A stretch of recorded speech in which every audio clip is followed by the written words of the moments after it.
ഇവിടെ ഉണ്ടാക്കാൻ പോകുന്നത് ബീഫിന്റെ ബിരിയാണിയാണ്. അതിന് ഞാൻ മസാലയാക്കാൻ വേണ്ടിയിട്ട് ഉരുളി വെച്ചിട്ടുണ്ട്. അടുത്ത സ്റ്റെപ്പ് കാണാം. ഇതിലേക്ക് എണ്ണ ഒഴിച്ചു കൊടുക്കുന്നുണ്ട്. ഈ വെള്ളുള്ളി ഇഞ്ചി പേസ്റ്റ് ചേർത്തെടുക്കുന്നുണ്ട്. നല്ലോണം വഴറ്റിയെടുക്കുക വെള്ളുള്ളി ഇഞ്ചിയും പേസ്റ്റ്. അപ്പോൾ ബീഫ് ഇവിടെ റെഡി ആയിട്ടുണ്ട്. ഇത് വേവിച്ച് വെച്ചതാണ് അതിവിടെ റെഡി ആയിട്ടുണ്ട്. എന്നിട്ട് നമ്മളെ ഉള്ളി ഇട്ട് കൊടുക്കാം. ഇതിലേക്ക് ആവശ്യമായ ഉപ്പ് ചേർത്ത് കൊടുക്കുന്നുണ്ട്. നല്ലോണം ഇളക്കി കൊടുക്കാം. ഇതൊന്ന് ഉള്ളി വാടി വരുന്നവരെ വെയിറ്റ് ചെയ്യും. അങ്ങനെ നമ്മളെ ഉള്ളിയുടെ വാടി വന്നിട്ടുണ്ട്. ഇനി നമുക്ക് ഇതിലേക്ക് പച്ചമുളക് ചതച്ചത് ചേർത്ത് കൊടുക്കാം. അടുത്തതായിട്ട് ടൊമാറ്റോ ഇട്ട് കൊടുക്കാം. മിക്സ് ചെയ്ത് കൊടുക്കാം നല്ലോണം.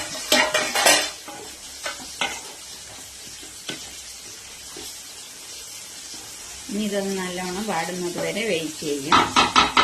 അങ്ങനെ ഉള്ളിയിലേക്ക് ഞാൻ ബീഫ് വേവിച്ചത് ആ വെള്ളം ഉണ്ടേനു മഞ്ഞൾ മുളക് ഉപ്പ് എല്ലാം ഇട്ട് വേവിച്ച് അത് ഒഴിച്ചു കൊടുക്കുന്നുണ്ട്.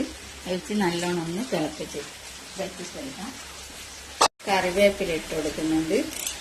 അതുപോലെ തന്നെ കുറച്ച് മല്ലിയില ഇട്ട് കൊടുക്കുന്നുണ്ട്.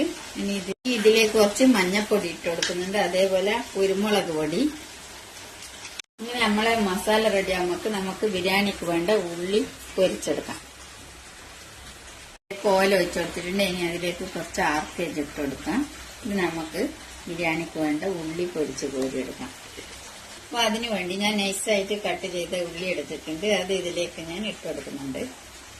നല്ലോണം ഒന്ന് പൊരിച്ചെടുക്കണം. ബ്രൗൺ കളർ ആവുന്നവരെ പൊരിച്ച് കോരിയെടുക്കാം.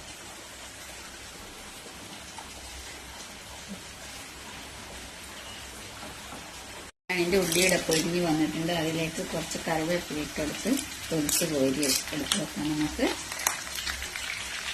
അതേപോലെ തന്നെ ഇതിലേക്ക് വേണ്ട മുന്തിരിയും ഇട്ട് കൊടുക്കുന്നുണ്ട്. അങ്ങനെ നമ്മളെ പൊരിച്ച ഉള്ളി ഇവിടെ റെഡി ആയിട്ടുണ്ട്. ഇനി നമുക്ക് അടുത്തതായിട്ട് ചോറ് വെക്കാൻ നോക്കാം. നമ്മളെ ചോറ് വെക്കാൻ ചെമ്പ് ഇവിടെ ചൂടായിട്ടുണ്ട്. അതിലേക്ക് ഞാൻ ഇപ്പോൾ ഉള്ളി പൊരിച്ച് കോരിയ എണ്ണയാണ് ഒഴിച്ചു കൊടുക്കുന്നത്.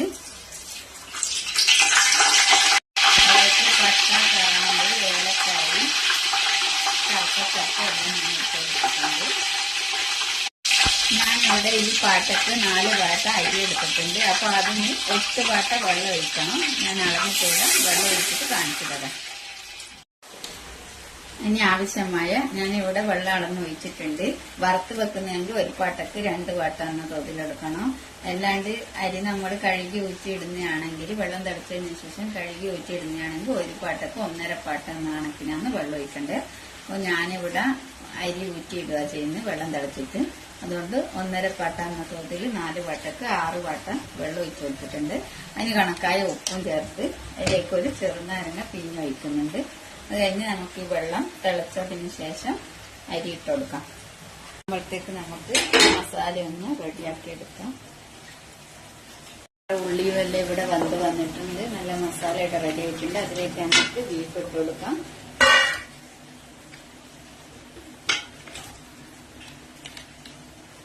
അപ്പൊ നമ്മളെ മസാലയിൽ ബീഫ് ഇട്ട് കൊടുത്തിട്ടുണ്ട്. നെയ്യ് ഒഴിച്ചു കൊടുക്കുന്നുണ്ട്. ഇതിലേക്ക് മല്ലിയില ചേർത്ത് കൊടുക്കുന്നുണ്ട്. ഇനി ഇതെല്ലാം ഒന്ന് മിക്സ് ചെയ്തിട്ട് ഒരു 5 മിനിറ്റ് നമുക്ക് ഇതിനെ ഒന്ന് അടച്ചു വെച്ച് വേവിക്കാം. നമ്മുടെ മസാലയുടെ ബീഫ് മസാല റെഡി ആയിട്ടുണ്ട്. നമുക്ക് ചോറാകുമ്പോഴത്തേക്ക് ഇതൊന്ന് ഒരു 2 മിനിറ്റ് അടച്ചു വെച്ച് വേവിച്ചെടുക്കാം. അങ്ങനെ വെള്ളം ഇവിടെ തിളച്ച് വന്നിട്ടുണ്ട്. അതിലേക്ക് ഞാൻ അരി കഴുകി ഊറ്റിയെടുത്തിട്ടുണ്ട്. അത് ഇട്ട് കൊടുക്കുന്നുണ്ട്.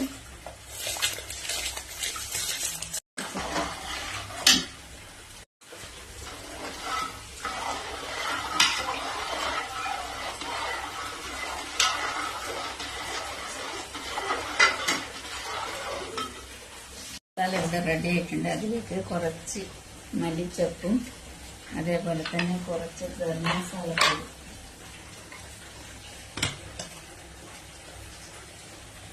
കുറച്ച് ഗരം മസാലപ്പൊടി ഇട്ട് കൊടുക്കാം. കുറച്ച് ഉള്ളി വെച്ചത്, കുറച്ച് നമ്മൾ പൊരിച്ച് വെച്ച ഉള്ളി ഇട്ട് കൊടുക്കാം. അപ്പോൾ നമ്മള് ബീഫ് മസാല അടിപൊളിയായിട്ട് റെഡി ആയിട്ടുണ്ട്. ഇവിടെ ഊറ്റിയിട്ടിട്ടുണ്ട്. ഒന്ന് തിളച്ച് വന്നതിന് ശേഷം അടച്ചു വെച്ച് 15 മിനിറ്റ് ഒന്ന് ചെറിയ സിമ്മിലിട്ടിട്ട് വേവിച്ചെടുക്കാം. നമ്മളെ ചോറ് ഇവിടെ റെഡി ആയിട്ടുണ്ട്. അത് നമുക്ക് മസാല റെഡിയാക്കി സെറ്റാക്കി ദമ്മാക്കി വെക്കുന്നുണ്ട്. ഇത് 2 പേർക്ക് കൊടുക്കാനുള്ളതാണ്. അതാണ് ഇങ്ങനെ റെഡിയാക്കി വെച്ചിട്ടുള്ളത്. കളർ പറഞ്ഞു കൊടുക്കുന്നുണ്ട്. അതേപോലെ തന്നെ കുറച്ച് മല്ലിയില ഇട്ട് കൊടുക്കുന്നുണ്ട്. അതേപോലെ കുറച്ച് ഉള്ളി പൊരിച്ച് നമ്മളെ ബിരിയാണിയുടെ സെറ്റാക്കിയിട്ടുണ്ട്. കളർ കൊടുന്നെടുക്കുന്നു. അതേപോലെ തന്നെ കുറച്ച് മല്ലിച്ചപ്പ് ഇട്ട് കൊടുക്കുക. അതുപോലെ കുറച്ച് ഉള്ളി പൊരിച്ച്. അപ്പോൾ നമ്മളെ ബീഫ് ബിരിയാണി ഇവിടെ അടിപൊളി റെഡി ആയിട്ടുണ്ട്. എല്ലാവരും ട്രൈ ചെയ്ത് നോക്കുക. അതുപോലെ ലൈക്ക്, ഷെയർ, സബ്സ്ക്രൈബ് എല്ലാം ചെയ്യാൻ മറക്കരുത്. Okay, by.